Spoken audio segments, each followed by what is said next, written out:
कोरबा के पोड़ीबाहर के मणिकंचन केंद्र में उस समय हड़कंप मच गया जब एक घर से मिले बैग में 16 सांप के बच्चे निकले। स्नेक रेस्क्यू टीम ने किया रेस्क्यू। सुरक्षित सांपों को जंगल में छोड़ दिया गया। जहां एक और जिला प्रशासन ने रविवार के दिन जिले में संपूर्ण लॉकडाउन घोषित किया है, वहीं रिक्शे में घर घर से कचरा एकत्र करने का काम जिले के समस्त जोन में किया जा रहा था। तभी पोड़ीबाहर जोन के मणिकंचन केंद्र में उस समय हड़कंप मच गया जब घर घर जाकर एकत्र किए कचरे को रिक्शा से निकाल रहे थे। अचानक चीख पुकार मच गया। बाकी लोग कुछ समझ पाते कि सब दौड़ के उस रिक्शे के पास पहुंचे। फिर उस महिला कर्मी ने बताया कि इस बैग में बहुत सारा सांप का बच्चा है, जिसके बाद सुनील नामक कर्मचारी ने तुरंत स्नेक रेस्क्यू टीम के प्रमुख जितेंद्र सारथी को इसकी जानकारी दी। इधर मणिकंचन केंद्र में साफ सफाई का कार्य करने वाले कर्मियों ने मांग की उन्हें हैंड ग्लव्स दिया जाए, जिसके बाद वहां खड़े होकर उस बैग पर ध्यान रखे हुए थे। कुछ देर बाद जितेंद्र सारथी अपनी टीम के सदस्य राजू बर्मन के साथ मौके पर पहुंचे। फिर उस बैग से एक एक कर सांप के बच्चे को बाहर निकाल डब्बे में रखा। पूरी तरह संतुष्ट होने पर ही लोगों ने राहत की सांस ली। अब एक भी सांप बैग या रिक्शा में नहीं है। सांप की जानकारी मिलते ही मौके में वार्ड पार्षद प्रदीप राय भी पहुंचे और घटना की जानकारी ली। उन्होंने सफाई कर्मचारियों के सुरक्षा को ध्यान में रखते हुए हर एक के लिए प्रशासन से हाथ ग्लव्स की मांग की। साथ ही जितेंद्र सारथी के कार्यों की प्रशंसा की और सफाई कर्मचारी लोगों को ध्यान से काम करने को कहा। निगम प्रशासन से मांग की मणिकंचन केंद्र में सफाई कार्य में जुटे कर्मियों के लिए सुरक्षा के लिए हैंड ग्लव्स दिया जाए। आज मुझे सूचना मिली यहाँ कचरा सेंटर के जो सुपरवाइजर हैं श्रीमती पल्लवी साहू द्वारा कि किसी आदमी ने हमारे रिक्शा चालक को पुराना बैग दिया जिसमें बहुत सारे सांप निकले हैं।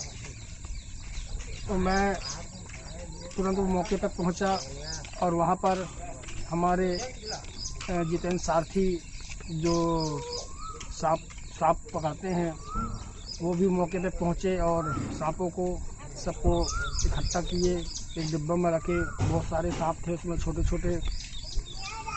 तो मैं सभी वार्ड वासियों से और शहर वासियों से निवेदन करूंगा कि जो भी कचरा दें वो आप पुराना कचरे को देखते हुए दें। बहुत पुराने का डिब्बा हो या बहुत पुराना बैग हो या बहुत पुराने सामान रखा हो उसे अच्छे से देखें, ताकि हमारे रिक्शा जो सफाई वाले हैं उनकी सुरक्षा हो। आज जो सांप मिले हैं इतनी मात्रा में मिले हैं वो तो अच्छा है कि जहरीले सांप नहीं थे। अगर जहरीले सांप होते तो किसी की जान भी जा सकती थी इसमें। और उनकी सुरक्षा को ध्यान में रखते हुए सभी से आग्रह करूंगा कि कचरे को देख कर दें, पुराना कचरा को अच्छे से देख लें। और हमारे जो टीम है बहुत अच्छी टीम है जो हमेशा हम वार्डवासियों का साथ देते हैं और वार्डवासियों के फ़ोन करने पर तुरंत पहुंचते हैं।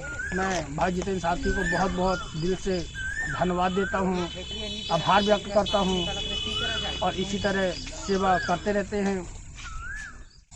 हमारे यहाँ सवेरे रिक्शा निकाले थे रामपुर वार्ड 32 में।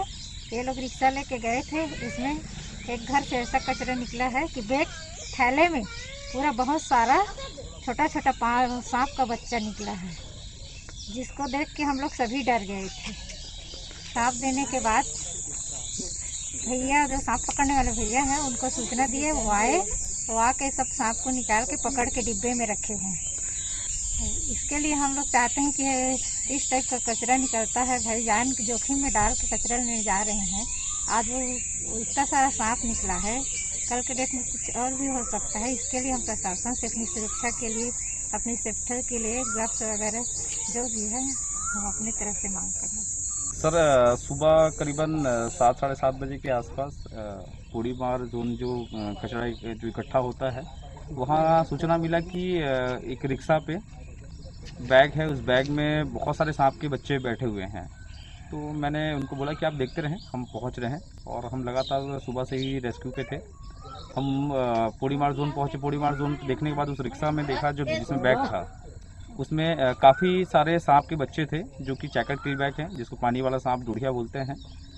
हालांकि ये जहरीला नहीं होता, लेकिन जाहिर सी बात है लोग डरते हैं सांपों से। तो उन्होंने हमको सूचना दिया, हम उसको पकड़ के सुरक्षित डिब्बे पे रख लिए। साथ ही साथ मैं पूरे हमारे ज़िले के जितने भी कचरा इकट्ठा करने वाले हैं सभी जोन से मेरा निवेदन है और उनके अधिकारियों से निवेदन है कि आप अपने कर्मचारियों के लिए विशेष तौर पे ग्लव्स का प्रबंध करवाएं ताकि किसी प्रकार की जनहानि ना हो, क्योंकि ये हमारे के लिए बहुत अच्छी बात है और हम लोग के लिए बहुत मेहनत करते हैं और पूरे शहर पे इनकी वजह से सफाई बने रहती है। लगातार ये अपने सुबह से ही उठ के अपने परिश्रम करते हैं, घर घरों में जा के कचरा इकट्ठा करके एकत्र करते हैं। कहीं ना कहीं इनकी वजह से हमारे क्षेत्र में सफाई होती। तो मेरा निवेदन यही रहेगा प्रशासन से कि इनके लिए सुरक्षित कुछ ग्लव्स का प्रबंध किया जाए और इनकी सुरक्षा का विशेष ध्यान रखा जाए। मीडिया फॉर सपोर्ट के लिए इमरान के साथ ममता साहू की रिपोर्ट।